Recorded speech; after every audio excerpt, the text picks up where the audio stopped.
Air India वाले। 1 करोड़ देंगे, 1 करोड़ देंगे, क्या 1 करोड़ देंगे वो? मैं आपको 2 करोड़ दूंगी, मेरे पापा मुझे वापस कीजिए। मेरी बहन चली गई। कुछ नहीं मारे, भीख मांग रहे ले माँ के लिए, बस एक मेरी मम्मी और मेरी भतीजी दोनों मिल जाए। जो मेरे पापा मुझसे करते थे, कहाँ मिलेगा वो? 1 करोड़ में मिलेगा सच्चा प्यार? मजाक बना के लगते हैं एयर इंडिया वाले। बंद कर दो, नहीं होता तो आपको। वो मेरी लाडली थी। A fair and thorough investigation. We are not going to spare anyone. We are not going to leave any stone unturned. We'll do properly according to the protocol, and we are going to go to the depth of why this incident has happened. That much I know. मेरा भाई चला गया, मेरा भाई चाहिए। मेरे को मेरा भाई चाहिए, मुझे कुछ नहीं चाहिए।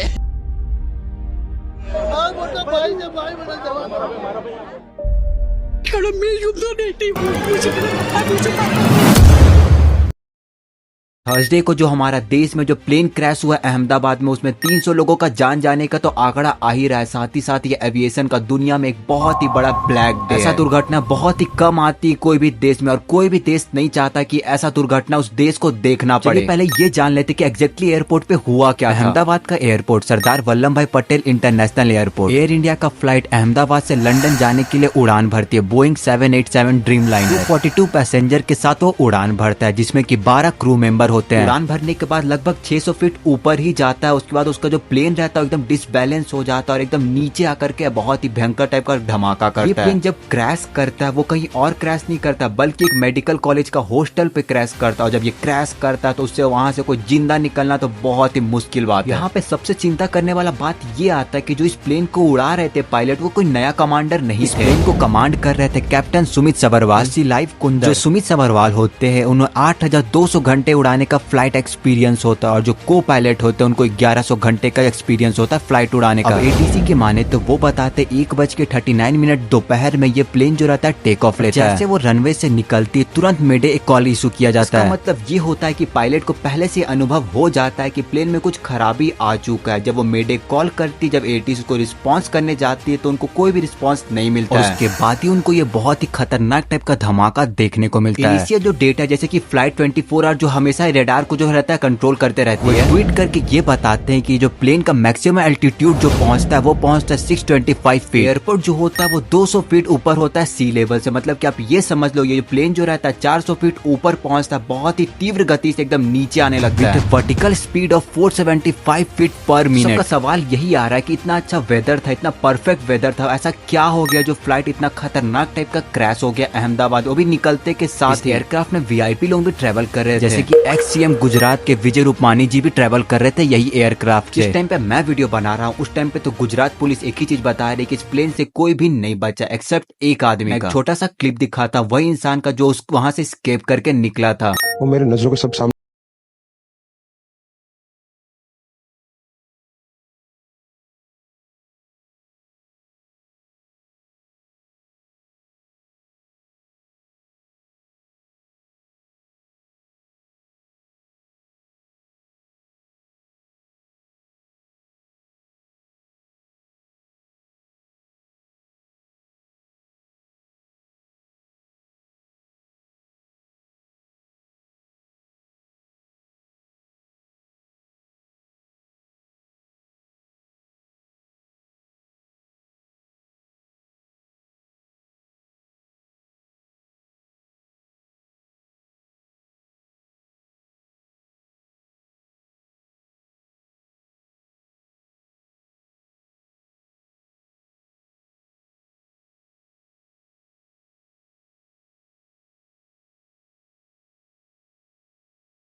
जो ये डेड काउंटिंग होता है यहीं पे नहीं रुकता है, जहाँ पे वो प्लेन क्रैश होता है वहाँ पे डेड काउंटिंग और भी ज्यादा बढ़ते ही चला जाता है। डबल इंसिडेंट समझ सकते हैं, क्योंकि रनवे से थोड़े ही दूर बाद बीजे मेडिकल कॉलेज होता है, उसी का जो मेस रहता है वहीं पे जाकर के प्लेन क्रैश कर जाता है। वहाँ पे बहुत सारे स्टूडेंट लंच करने के लिए आए हुए थे, बताया जा रहा है वहीं पे प्लेन डायरेक्ट जाकर के गिरता है। यहाँ पे जो रहता है बहुत लोगों का यहाँ पे भी जान चला जाता है। जैसे कि मैं आपको बताया, जो गुजरात पुलिस है वो अभी तक बताया है कि 300 लोगों का जान जा चुका, मतलब कि आप ये समझ लो 242 तो एयरप्लेन वाले हो गए, मतलब 50-60 लोग डॉक्टर के भी जान जा चुके हैं। ये तो मैं अभी का बता रहा हूँ जब मैं वीडियो बना रहा हूँ, अभी आगे क्या होता है उसका आंकड़ा मैं अभी नहीं बता सकता। जैसे ये सारा कुछ होता तभी एयर इंडिया एक ट्वीट भी करते हैं, उस ट्वीट में कंफर्म करते हैं कि Air India confirm date flight A171 की अहमदाबाद से लंदन आ रहा था, उसका बहुत ही खतरनाक टाइप का क्रैश हो जाता है। आफ्टर जो फ्लाइट होता है वो डिपार्चर करता है अहमदाबाद से 1:38 जिसमें कि 242 पैसेंजर होते हैं और 12 क्रू मेंबर रहते हैं। 169 इंडियन नेशन होते हैं, 53 ब्रिटिश नेशन होते हैं, 1 कैनेडियन नेशन होते हैं और 7 पोर्तुगीज नेशन होते हैं। डोमेस्टिक क्रैश नहीं बल्कि ये इंटरनेशनल क्रैश में बहुत सारे इंटरनेशनल लोगों का भी जान जा चुका था। इसी में ब्रिटिश का जो प्राइम मिनिस्टर है वो भी एक ट्वीट करते हैं। हॉस्पिटल के जो सीन है वो जब देख करके तो आपका रोंगटा खड़ा हो जाएगा। मैं यहाँ पे नहीं दिखा सकता हूँ ना मैं कहीं पे आपको मैं आपको बता दूं, जो एयरक्राफ्ट है बोइंग 171 ड्रीम लाइनर काफी ज्यादा फ्यूल कैरी करता है अपने अंदर, लगभग 1.5 लाख लीटर। इस कारण इतना खतरनाक टाइप का आपको देखने को मिला वहाँ पे, इसकी वजह से वहाँ पे जितने लोग भी मौजूद थे उनका बचना बहुत ही मुश्किल है, बहुत मतलब बहुत ही ज्यादा, क्योंकि बहुत ही खतरनाक टाइप का एक्सप्लोर हुआ था। असलियत क्या है ये तो तभी पता चलेगा जब ब्लैक बॉक्स का रीडिंग शुरू हो जाएगा। आप विजुअल में देख सकते हैं कि जो इसका टेल पोर्शन है जहाँ पे इसका ब्लैक बॉक्स था वो बहुत ही ज्यादा सेफ है, मतलब इसका रीडिंग से सब कुछ पता चल जाएगा कि आखिर में हुआ क्यों ये सब। ऐसा अंदाज लगा रहे एविएशन वाले लोग भी कि ये डुअल इंजन फेलियर हुआ, इसका इतना स्टीप डिविएशन हम लोग को देखने को मिला वहाँ पे। ऐसा समझो कि आपका जो एयरक्राफ्ट है वो टेक ऑफ कर रहा और उसका एक इंजन फेल हो गया, तब भी कोई प्रॉब्लम नहीं है, उसका एक इंजन भी पूरा आपको लेकर के जा सकता है जहाँ आपको जाना है। एक इंजन लॉस से कुछ भी नहीं होता, ऐसा बहुत सारा सिचुएशन हो चुका है, ऐसा पायलट भी नहीं घबराते जब एक इंजन फेल होता है। 2 इंजन का एक साथ फेल होना ये बहुत ही ज्यादा रेयर माना जाता है और ये तभी माना जाता है जब आपका बर्ड स्ट्राइक दोनों इंजन पे हो जाता है। इस एपिसोड को हम लोग ऐसा बोल सकते हैं कि बर्ड स्ट्राइक के कारण इस प्लेन का जो रहता है डिक्लाइन इतना खतरनाक टाइप का होता है, जो कि कुछ ही फीट ऊपर थी जमीन से। क्योंकि जो प्लेन का टेक ऑफ रहता है बहुत ही अच्छे तरीका से होता है, तो बहुत लोगों को तो ये लग रहा है कि ये डुअल इंजन फेलियर के कारण ही क्रैश हुआ है। दूसरी थिंग, पायलट एरर पे भी जरूर सवाल उठाया जाएगा। पायलट एरर क्यों इन्वॉल्व था उसके बारे में हम थोड़ा सा बात करते हैं। कुछ लोग ये कह रहे हैं क्या फ्लैप का सेटिंग बहुत सही तरीका से है, क्या फ्लैप का सेटिंग 0 डिग्री पे सारा चीज को लोग जूम करके देख रहे हैं। और एक चीज और, क्या फ्यूल का लोडिंग सही तरीका से नहीं किया गया था, क्या फ्यूल को ओवरलोड कर दिया गया था। वेट कैलकुलेशन गलत था कि प्लेन क्लाइंब भी नहीं कर पाया, पता ही नहीं था कि प्लेन में टोटल कितना वेट है, क्योंकि हम लोग जैसे कि हो गया आपका वेदर और लाइटिंग ये सब चीज को तो हम एकदम ही रूल आउट कर सकते हैं। अभी के टाइम में जो सबसे ज्यादा सवाल उठेगा वो बस यही 2 सवाल उठेगा कि प्लेन में कोई खराबी था या कोई पायलट एरर था। विसल ब्लोअर जो कि बहुत बार काम कर चुके हैं बोइंग के साथ, उसके असेंबली लाइन में काम कर चुके हैं, बहुत बार मीडिया को वार्न करते हैं कि जो बोइंग है बहुत ही ज्यादा शॉर्टकट ले रहा है, इसका वो अंडर फिटिंग परफॉर्म नहीं कर पाएगा। सैम जो कि बोइंग के इंजीनियर हैं, न्यूयॉर्क टाइम को बताते हैं कि कैसे बोइंग हमसे हमेशा झूठ बोलते हुए आया है। तो उसका 50 साल जो लाइफस्टाइल है, जो 44,000 फ्लाइट ये भर सकती है, लेकिन कैसे the complaint alleged that crew assembling the plane fail to properly fill tiny gap when joining the separately manufacture fuselage. ये कहते हैं जो बोइंग रहता है अलग अलग डिफरेंट पार्ट लेता है मैन्युफैक्चर, जब उसे ज्वाइन करते हैं तब वो देखते हैं कि उसमें टाइनी गैप रहता है, और जो टाइनी गैप रहता है उसको जबरदस्ती उन लोग भरने का कोशिश करते हैं। वो बोलते हैं I literally saw people jumping on the piece of airplane to get them align by jumping up and down, you are deforming the part so that the whole align temporary and that not how you build an airplane. और यही चीज बोलते हैं, देखो आप उसे मार पीट के जंप करके आता आप उसे फिट कर दोगे, लेकिन जैसे वो एज होते जाएगा वो अपने जगह से हटने लगे, क्योंकि आप उसे जबरदस्ती वहाँ ज्वाइन किया। कुछ ऐसा ही हुआ हमारे एयरक्राफ्ट के साथ, जो कि कुछ फटीक आई जिस वजह से हमारे एयरक्राफ्ट के साथ ऐसा कुछ डुअल इंजन फेल होना है तो बहुत ही ज्यादा रेयर है, मतलब कि बोइंग पे भी सवाल जरूर उठने वाले हैं, साथ ही साथ टाटा पे भी काफी ज्यादा सवाल उठने वाला है। जब टाटा इसको खरीदता है तब उसका हालत काफी ज्यादा खराब रहता है। एयरलाइन से बहुत बार ये कंप्लेन आता है ना, ये अच्छा से एंटरटेनमेंट इसका जो रहता है काम करता है, ना टेलीविजन काम करता है, सीट भी फटा हुआ रहता है, बहुत सारे क्लॉटेजेस होते जा रहे हैं, मतलब टाटा को भी ऊपर बहुत सारा सवाल उठने वाला और टाटा को भी बहुत सारा जवाब देना पड़ेगा। तो बहुत ही बड़ा सवाल खड़ा होने वाला है कि 787 ग्राउंडेड होने वाला है कि नहीं, क्या प्लेन में कोई प्रॉब्लम थी या पायलट में कोई प्रॉब्लम थी या फिर कहाँ प्रॉब्लम। एयर इंडिया का जो रिपुटेशन है वो इंटरनेशनल लेवल पे भी काफी ज्यादा डैमेज हो चुका है। बहुत अच्छा तरीका से हमें समझना होगा कि इसमें फॉल्ट क्या था, ताकि आगे ऐसा कोई भी सिचुएशन हमारे देश में क्रिएट ही ना हो। या फिर अगर एयरक्राफ्ट मेंटेनेंस में कोई प्रॉब्लम हो या फिर एयरक्राफ्ट मेंटेनेंस अच्छा से हुआ था, अगर बोइंग में कोई प्रॉब्लम फिर बोइंग को भी काफी सवालों का जवाब देना पड़ेगा। लेकिन कुछ भी हो आज तो उसे ब्लैक डे ही बोला जाएगा, क्योंकि 300 लोगों का अभी तक जान जा चुका है। अनफॉर्चुनेटली आज एक बहुत ही खराब दिन था। मैं ये चाहता हूँ किसी कोई कवर अप ना करे, PR बना कर जरूर पता चलना चाहिए कि हम लोग कहाँ पे गलत था। ये नेशनल नेशनली एम्बेरसमेंट नहीं बल्कि इंटरनेशनली एम्बेरसमेंट। तो मेरा ये वीडियो बनाने का मकसद यही था कि आप इसका असलियत जान पाओ, इसका मैं ये वीडियो को बनाया। इस पे आपका क्या राय है, क्या ओपिनियन है, मुझे कमेंट करके जरूर बताना। ऐसे वीडियो के लिए मेरे चैनल को सब्सक्राइब कर लो, वीडियो को लाइक करना मत। जय हिंद, जय भारत। तो मिलते हैं नेक्स्ट वीडियो में।